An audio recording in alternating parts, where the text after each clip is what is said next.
Hi good evening viewers, welcome to career counselling. ఈరోజు మనం ఒక వెరీ ఇంపార్టెంట్ టాపిక్ గురించి మాట్లాడుకుందాం, which is open distance learning.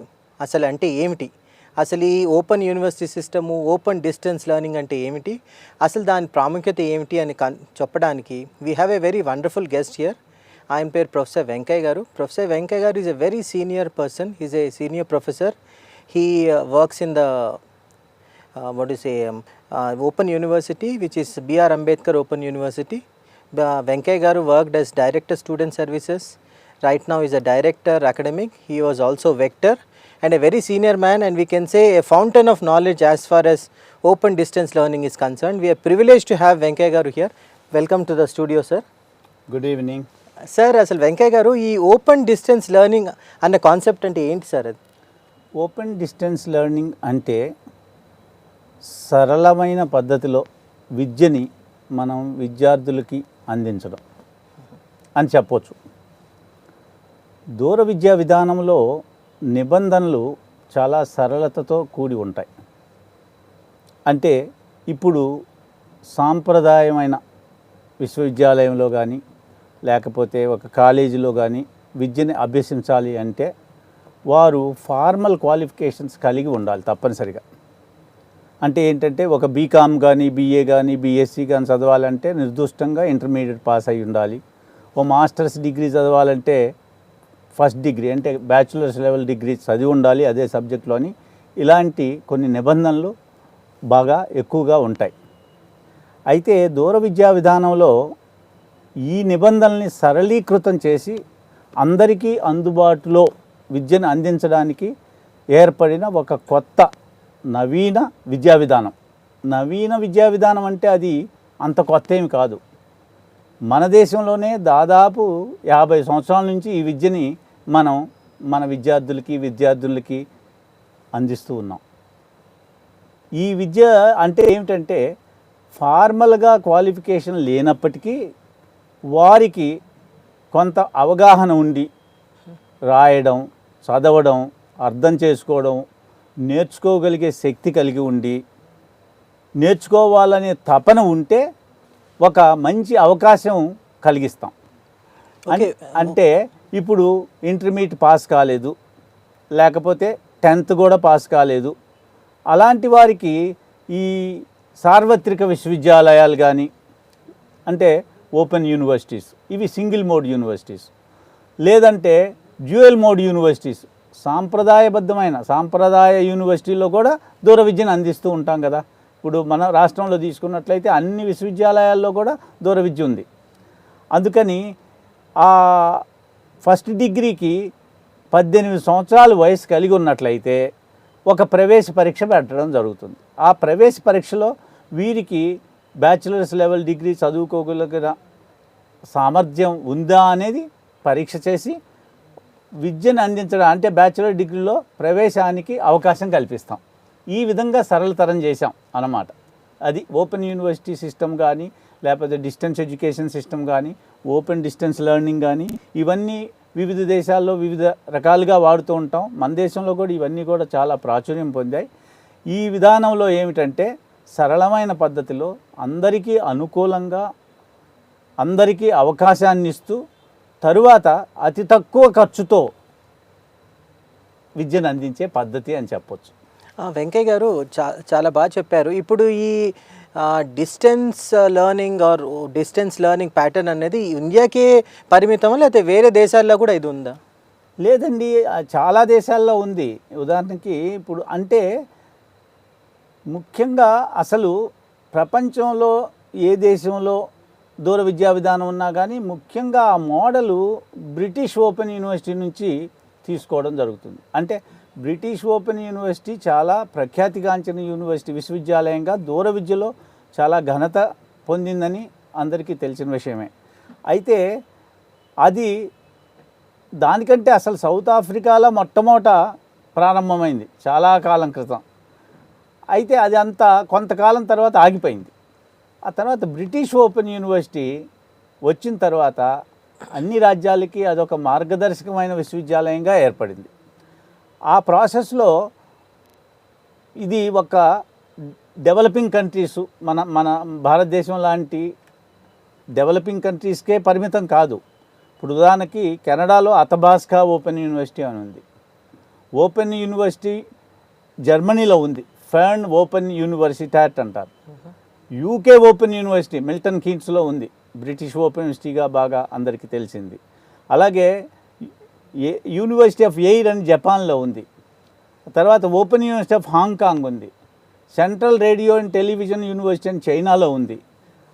ఈ విధంగా బంగ్లాదేశ్లో open university, Bangladesh open university, పాకిస్తాన్లో ఓపెన్ యూనివర్సిటీ ఉంది, శ్రీలంకలో ఓపెన్ యూనివర్సిటీ ఉంది.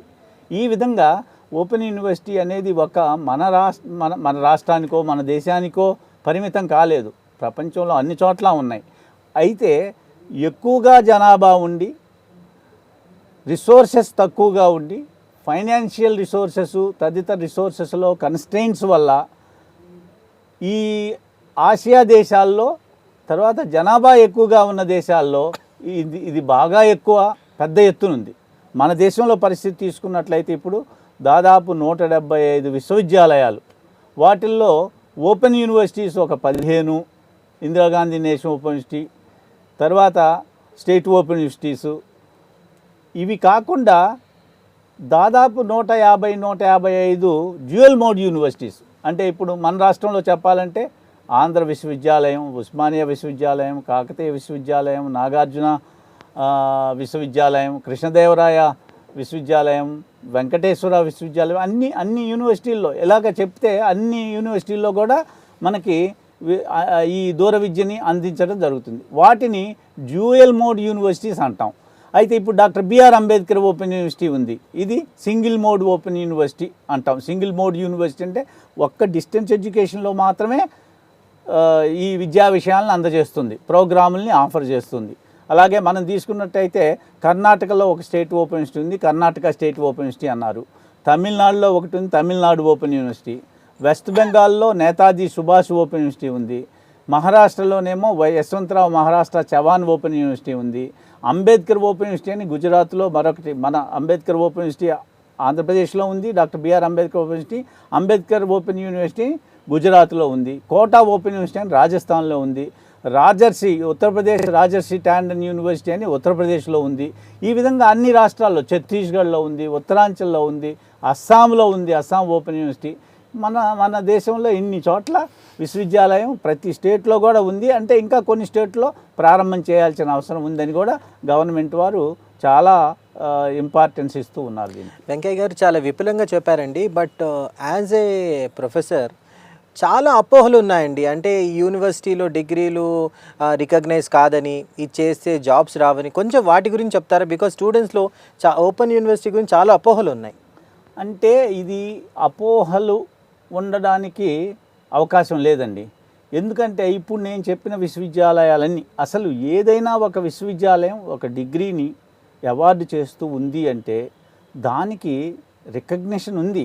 అంటే గవర్నమెంట్ రికగ్నిషను, తర్వాత రెగ్యులేటరీ బాడీస్ రికగ్నిషను, తర్వాత నేషనల్ లెవెల్లో ఎపెక్స్ బాడీస్ ఉన్నాయి, వాటి రికగ్నిషను, అంటే యూజీసీ రికగ్నిషను, గవర్నమెంట్ రికగ్నిషను ఉన్నాయి. తర్వాత state funded universities, central funded universities, including central university. For example Pondicherry university central university, దాంట్లో దూర విద్య చాలా ఇంపార్టెంట్, అదొక మంచి విభాగం.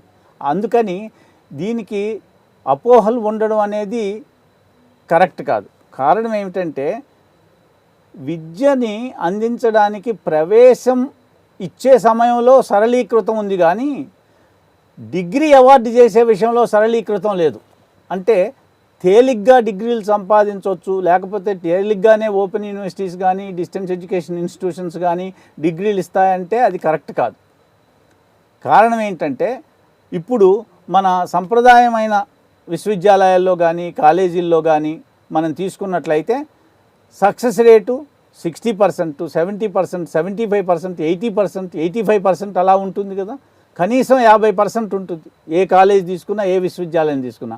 అదే దూర విద్యలో ఏ ఇన్స్టిట్యూషన్ తీసుకున్నా కానీ 25-30% కంటే ఎక్కువ ఉండదు. అంటే సర్వైవల్ ఆఫ్ ద ఫిట్టెస్ట్ అంటే ఏమిటంటే ఈ దూర విద్యలో మనం వారికి ఒక అవకాశం ఇస్తాం, వారి కోరిక తీర్చుకోవడానికి, నేర్చుకోవడానికి మంచి అవకాశం ఇచ్చి నేర్చుకున్న తర్వాత ఆ నేర్చుకున్న విద్య ద్వారా వారికి ఆ బ్యాచులర్స్ డిగ్రీ ఇవ్వచ్చు, ఆ క్వాలిటీ వచ్చిందన్నప్పుడే మాత్రమే అవార్డు ఇవ్వడం జరుగుతుంది.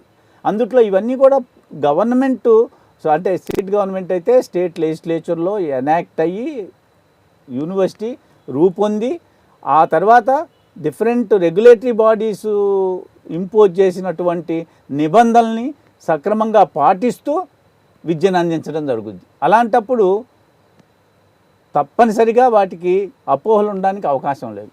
అయితే కొన్ని ప్రైవేట్ ఇన్స్టిట్యూషన్స్ లాభం కోసం కొంత నాణ్యతని, శ్రేష్టమైన విద్యని అందించట్లేదనేది అప్పుడప్పుడు మనకు విమర్శలు వస్తూనే ఉన్నాయి. అలాంటివి ఇలాంటి అపోహలకు కారణం అని చెప్పొచ్చు. అయితే ఈ యొక్క నిబంధనలను అంటే మన రెగ్యులేటరీ బాడీసు అలాంటి వాటి మీద చెక్ పెట్టి వాటి రికగ్నిషన్ ఆపేయడం, దాన్ని మాధ్యమాల ద్వారా ఇలాగ టీవీ ఛానల్స్ ద్వారా కానీ లేకపోతే న్యూస్ పేపర్స్ ద్వారా కానీ ప్రజలకు అందించి ఈ విశ్వవిద్యాలయం లేకపోతే ఈ యొక్క ఇన్స్టిట్యూషను రికగ్నిషన్ లేదు అని తెలియజేయడం జరుగుతుంది. అప్పుడు ప్రజలు కూడా తెలుసుకుంటున్నారు. అందుకని వాటికి అపోహపడాల్సిన అవసరం లేదు. ఈ డిగ్రీలు ఇప్పుడు దూర విద్యలో బ్యాచిలర్ డిగ్రీ చదువుకున్న వాళ్ళకి సంప్రదాయ విశ్వవిద్యాలయాల్లో ఎంట్రన్స్ టెస్టులు రాసుకుంటున్నారు, అక్కడ మాస్టర్స్ డిగ్రీలు చేస్తున్నారు, అక్కడ మళ్ళీ ఇంకా రీసెర్చ్ అది చేస్తున్నారు. సంప్రదాయబద్ధమైన సంప్రదాయ విశ్వవిద్యాలయాల్లో వారికి ఉద్యోగాలు వస్తున్నాయి. అందుకని అపోహపడడానికి అవకాశం లేదండి. అయితే నాణ్యతని స్టాండర్డ్స్ని మెయింటైన్ చేయాల్సిన బాధ్యత చాలా గురుతరమైన బాధ్యతగా విశ్వవిద్యాలయాల మీద ఉందని మాత్రం తప్పనిసరిగా చెప్పాలి. Thank you sir. అలానే ఇప్పుడు ఏటీవీ అనేది ఒక శాటిలైట్ ఛానల్ కాబట్టి ఈ టెలికాస్ట్ చాలా కంట్రీస్కి వెళ్తుంది వెంకయ్య గారు. అంటే మిడిల్ ఈస్ట్కి వెళ్తుంది, ఆఫ్రికాకి వెళ్తుంది, అమెరికాకి వెళ్తుంది. అక్కడ కూడా ఇండియన్స్ చాలామంది ఉన్నారు. పాపం ఏదో 10th క్లాసు, ఇంటరు, డిప్లొమా చేసి వేరే కంట్రీలకు వెళ్ళి కష్టపడుతున్న వాళ్ళకు కూడా వాళ్ళ కెరియర్ అడ్వాన్స్మెంట్ కోసం, వాళ్ళ భవిష్యత్తు కోసం వాళ్ళు బాగా చదువుకోవాలనుకుంటున్నారు. బట్ ఆల్ దీస్ యూనివర్సిటీస్ అన్నవి ఇండియాలో ఉన్నాయి. వాళ్ళకి ఏమైనా ఫెసిలిటీస్ ఉన్నాయా? అంటే ఒకటండి, ఇప్పుడు ఇక్కడ 2-3 అంశాలు మనం చెప్పుకోవాలి. మొట్టమొదటిది ఏమిటంటే మన దేశంలో ఉన్న విశ్వవిద్యాలయం నిబంధనల ప్రకారం విదేశీ విద్యార్థులకి ప్రవేశాలు ఇవ్వచ్చా లేదా అనేది చట్టానికి సంబంధించిన విషయం. అంటే కొన్ని యూనివర్సిటీల్లోనేమో విదేశీయులైనా కానీ చేరొచ్చు అనేది నిబంధన సరళంగా ఉంది. కొన్ని యూనివర్సిటీల్లో అలాంటి సరళత లేదు. అంటే ఏంటంటే యూనివర్సిటీస్ ఎప్పుడు కూడా యాక్ట్ని బట్టి గవర్న చేయాలి కాబట్టి, యాక్ట్ నిబంధనల్ని పాటించాలి కాబట్టి ఆ ప్రవేశం ఇవ్వాలా వద్దా అనేది అంటే యూనివర్సిటీ నిబంధనలకు సంబంధించింది. ఉదాహరణకి డాక్టర్ బిఆర్ అంబేద్కర్ ఓపెన్ యూనివర్సిటీలో యాక్ట్లో ఏముందంటే admissions are open to citizens of India only అని ఉంది. అంటే ఏంటంటే నా క్వశ్చన్ కూడా అదే సార్. నేను అన్నది ఏంటంటే Indians who are working in foreign countries who are not foreign nationals, they are all Indians only but studying maybe working in Dubai or Muscat, వాళ్ళకి ఏమన్నా ఫెసిలిటీస్ ఉన్నాయా? అంటే ఒకటి వాళ్ళకి అంటే ఇండియన్ సిటిజన్స్ అయినప్పుడు డెఫినెట్గా ప్రవేశం ఇవ్వచ్చు. అయితే ఇక్కడ ఏమిటంటే కొన్ని విషయాలు చర్చించుకోవాలి మనం. స్టడీ సెంటర్ విధానం అని ఒకటి ముఖ్యమైన విధానం అండి. దీన్ని విద్యార్థి సేవలు అందించడం కోసం స్టడీ సెంటర్స్కి ఏర్పాటు చేయడం జరుగుతుంది. ఈ స్టడీ సెంటర్స్కి ఆ విద్యార్థుల్ని పంపిస్తాం మేము. అక్కడ ప్రతి ఆదివారము కూడా క్లాసులు జరుగుతాయి. అయితే ఆ క్లాసులకి అటెండ్ అవ్వాల్సిన అవసరం లేదు, అది నిబంధనల ప్రకారం అవసరం లేదు. అయితే కొన్ని కోర్సులకి ల్యాబ్ ప్రాక్టికల్స్కి లేకపోతే కొన్ని కాంటాక్ట్ ప్రోగ్రామ్స్కి వాటికి మాత్రం తప్పనిసరిగా అటెండెన్స్ కావాలి. ఇప్పుడు సైన్స్ ప్రోగ్రామ్ ఉందనుకోండి, కనీసం 36 రోజులు సంవత్సరంలో ప్రాక్టికల్స్ చేయాలి. ఆ 36 రోజులు ఆ స్టూడెంట్ ఇన్స్టిట్యూషన్లో ఉండాలి, ఆ స్టడీ సెంటర్లో కానీ విశ్వవిద్యాలయంలో కానీ ఉండాలి. అలాంటి నిబంధన ఉన్నప్పుడు వేరే దేశంలో ఉద్యోగం చేసేవాళ్ళు అలాంటి కోర్సులు చదవడానికి కుదరదు. అయితే ఇండియన్ సిటిజన్స్ అయితే చేయొచ్చు, వారు పరీక్షలు మాత్రం ఇక్కడికి వచ్చి రాయాల్సి ఉంటుంది. అయితే కొన్ని విశ్వవిద్యాలయాలు అక్కడ వారి వేరే దేశంలో పనిచేస్తున్న వాళ్ళకి అవకాశం ఇస్తున్నారు. అక్కడ ఎంబసీలో పరీక్షలు రాయిస్తున్నారు. ఆ విధంగా వారు డిగ్రీలు పొందే అవకాశం కూడా ఉంది. ఇప్పుడు తమిళనాడులో ఉన్న కొన్ని యూనివర్సిటీసు వేరే దేశాల్లో ఆల్రెడీ ఏర్పాటు చేశాయి, విద్యను అందిస్తూ ఉన్నాయి. వారు ప్రవేశాలు కూడా అంటే అడ్మిషన్స్ కూడా ఇస్తూ ఉన్నారు. ఇప్పుడు తమిళనాడు ఓపెన్ యూనివర్సిటీ సింగపూర్లో వేరే కంట్రీస్లో మొదలెట్టింది. అలాగే ఇందిరాగాంధీ నేషనల్ ఓపెన్ యూనివర్సిటీ కూడా కొన్ని దేశాల్లో వారి యొక్క ప్రోగ్రామ్స్ని అందిస్తూ ఉంది. అందుకని వేరే దేశాల్లో ఉన్నవారు కూడా చేరొచ్చు. అయితే యూనివర్సిటీ నియమ నిబంధనల ప్రకారం మాత్రం వాళ్ళు చదువుకోవాలి. తర్వాత కొన్ని కోర్సులకు కావాల్సిన ప్రాక్టికల్స్కి కావాల్సిన అటెండెన్స్ తప్పనిసరిగా ఉండాలి. ఆ ప్రాక్టికల్స్ చేసినట్టు సర్టిఫికెట్ పొందాలి. ప్రాక్టికల్స్ ఆ సంవత్సరానికి సంబంధించిన సంపూర్ణంగా వారు నిర్వహించి చేసి వాటిల్లో క్వాలిఫై అయినప్పుడే ఆ పరీక్ష రాయడానికి పర్మిషన్ కూడా ఏర్పాటు అవుతుంది. Thank you sir. అట్లనే వెంకయ్య గారు, మీరు ఇంతకుముందు నాకు చెప్పారు మీరు డైరెక్టర్ ఆఫ్ స్టూడెంట్ సర్వీసెస్ అని చేశారని. దాని ప్రాముఖ్యత ఏంటో చెప్తారా? అంటే ఇప్పుడు స్టూడెంట్ సర్వీసెస్ అనేవి ప్రథమంగా చెప్పాలంటే ఒక దూర విద్యకే సంబంధించినవి కాదు. అన్ని విశ్వవిద్యాలయాల్లో ఏ విద్యా విధానంలో అయినా ఈ విద్యార్థి సేవలు అంటాం, స్టూడెంట్ సర్వీసెస్ని విద్యార్థి సేవలు చాలా ప్రముఖమైన స్థానాన్ని కలిగి ఉన్నాయి. అయితే రెగ్యులర్గా ఉండే అంటే సంప్రదాయబద్ధమైన విద్యా అంటే విశ్వవిద్యాలయాల్లో ఈ యొక్క విద్యార్థి సేవల ప్రాముఖ్యత అంత ఎక్కువ కాదు. అయితే దూర విద్యా విధానంలో చాలా ప్రముఖంగా ఉంటాయి. దీని పాత్ర చాలా ఎక్కువ అని చెప్పొచ్చు. దీనికి కారణం ఏమిటంటే ఈ దూర విద్యా విధానంలో ఉన్న లక్షణాలు కొన్ని, దూర విద్యలో విద్యను అభ్యసించే విద్యార్థులకు ఉన్న లక్షణాలు కొన్ని. అంటే ఏంటంటే ఇప్పుడు దూర విద్యలో మనం ఇప్పుడే చెప్పుకున్నాం, అటెండెన్స్ కాంటాక్ట్ ప్రోగ్రామ్స్కి కానీ అకాడమిక్ కౌన్సిలింగ్ కానీ కంపల్సరీ కాదు. ఏటికి ఇప్పుడు ఉదాహరణకి ఎంఏ బిఏ లాంటి సాధారణమైన కోర్సుల్లో అంటే జనరల్ టైప్ ఆఫ్ ఎడ్యుకేషన్కి ఏ అటెండెన్సు అవసరం లేదు. వారికి మనం ఈ సెల్ఫ్ ఇన్స్ట్రక్షన్ స్వయం బోధనా పద్ధతిలో తయారు చేసిన పుస్తకాలు పంపించడం జరుగుతుంది. అవి వారు చదువుకుంటారు. వారు పరీక్షలప్పుడు వచ్చి రాస్తే ఏ కాంటాక్ట్ ప్రోగ్రామ్ అటెండ్ చేయకపోయినా కానీ వారు పాస్ అవుతారు, వారికి డిగ్రీ వస్తుంది. అయితే బీఎస్సీ లాంటిదో కంప్యూటర్ సైన్స్ రిలేటెడ్ ప్రోగ్రామో లేకపోతే ఇంజనీరింగ్ రిలేటెడ్ ప్రోగ్రామో అయితే మాత్రం ప్రాక్టికల్స్ కంపల్సరీగా కావాలి. అయితే మీరు అడిగారు విద్యార్థి సేవల ప్రాముఖ్యత ఏమిటి అని. విద్యార్థులు ఇన్స్టిట్యూషన్ నుంచి దూరంగా ఉంటారు, తోటి విద్యార్థులతో దూరంగా ఉంటారు. తర్వాత రోజువారీ విద్యార్థికి టీచర్కి అంటే ఉపాధ్యాయులకి ఒకవైపేమో ఇన్స్టిట్యూషన్కి స్టూడెంట్స్కి దూరం, ఇంకోవైపేమో ఉపాధ్యాయులకి స్టూడెంట్స్కి దూరం, మూడోది విద్యార్థులకి దూరం. అంటే ఏంటంటే వీరు ప్రతిరోజు కలుసుకోరు, ప్రతి వారం కలుసుకోరు. అందువల్ల ఏమిటంటే కొంత నెగిటివ్ ఎఫెక్ట్స్ ఆఫ్ ఐసోలేషన్ అంటాం. అంటే ఏదైనా ఒక చదువుకునేప్పుడు ఒక సందేహం వచ్చింది, లేకపోతే ఒక సమస్య ఏర్పడింది, ఆ నేర్చుకోవడంలో ముందుకు పోలేకపోతున్నారు. అప్పుడు ఎవరితో మాట్లాడాలంటే టీచరు లేరు, స్టూడెంటు లేరు, ఇన్స్టిట్యూషన్ దగ్గర కాదు. ఇలాంటప్పుడు ఆ నెగిటివ్ ఎఫెక్ట్ ఆఫ్ ఐసోలేషన్ ఉంటుంది. ఆ నెగిటివ్ ఎఫెక్ట్స్ ఆఫ్ ఐసోలేషన్ని న్యూట్రలైజ్ చేయడం కోసం అని మనం విద్యార్థి సేవల్ని అందిస్తున్నాం. అంటే ఏంటంటే ప్రతి ఆదివారం మీరు వచ్చి కొంతమంది ఉపాధ్యాయులు, మీ సబ్జెక్టు సంబంధించిన ఉపాధ్యాయులు ఉంటారు, నేర్చుకోండి, వారితో మాట్లాడండి, వారి సహాయం పొందండి. అలాగే మీతో పాటు చదువుకునే విద్యార్థులు ఆ కాలేజీలో ఆ స్టడీ సెంటర్లో ఉంటారు, వారితో డిస్కస్ చేసుకోండి, ఒక గ్రూప్గా ఏర్పడి అందరూ కలిసిమెలిసి చదువుకోండి.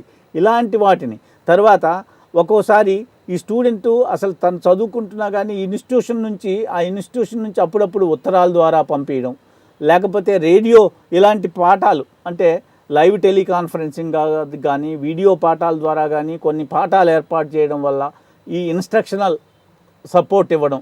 ఇది తర్వాత అన్నిటికంటే ముఖ్యం కౌన్సిలింగ్ అండి. ఒక అకాడమిక్ విద్యా సంబంధిత విషయాలే కాకుండా ఆ కోర్సులకి సంబంధించనివి, అంటే ఒక విద్యార్థి ఏదైనా ఒక ఇబ్బంది లేకపోతే ఏదైనా టైం అయిపోతుంది, వ్యక్తిగతంగా వాట్ ఈస్ ద ఫ్యూచర్ ఒక్క నిమిషంలో చెప్పాలి మీరు. What is the future of this open distance learning? క్లుప్తంగా ఒక స్టేట్మెంట్ చెప్పాలంటే అండి, open distance learning is the future wave of education. ఒక సెంటెన్స్లో చెప్పాలంటే అంటే ఇప్పుడు మన దేశంలో 25% స్టూడెంట్స్ హైయర్ ఎడ్యుకేషన్లో దూర విద్య ద్వారా చదువుతున్నారు. అనేక విషయాలు అంటే ఈ సబ్జెక్టుకి పరిమితం కాదు, ఏ సబ్జెక్ట్ అయినా చదువుకోవచ్చు. Engineering, computer science, basic science అన్నీ కూడా మాస్టర్స్ లెవెల్, పిహెచ్డి కూడా. పిహెచ్డి దూర విద్య అంటే ల్యాబ్లో ఉండాలి, ఇన్స్టిట్యూషన్లో ఉండాలి, ఆ రిక్వైర్మెంట్స్ మీట్ చేయాలి. బట్ దూర విద్యలో చేయొచ్చు అనేది ఒక ముఖ్యమైన విషయం. తర్వాత టెక్నాలజీ మనకి పెద్ద ఎత్తున అంటే విద్యా విధానాన్ని సంపూర్ణంగా మార్చివేసిందని చెప్పొచ్చు.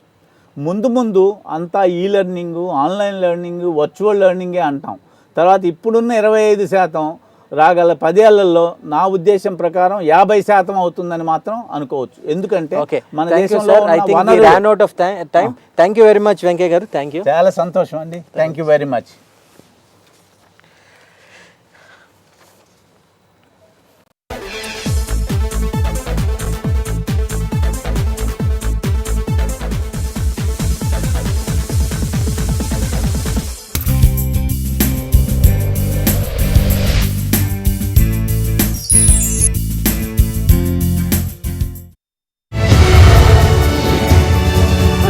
కాలేజ్ ఆఫ్ ఇంజనీరింగ్ అండ్ టెక్నాలజీలో ఇంజనీరింగ్ మొదటి సంవత్సరంలో అడ్మిషన్లు పొందిన విద్యార్థులకు మా హృదయపూర్వక శుభాకాంక్షలు మరియు తల్లిదండ్రులకు మా ధన్యవాదాలు. Usharama college of engineering and technology, Telaprolu, Unguturu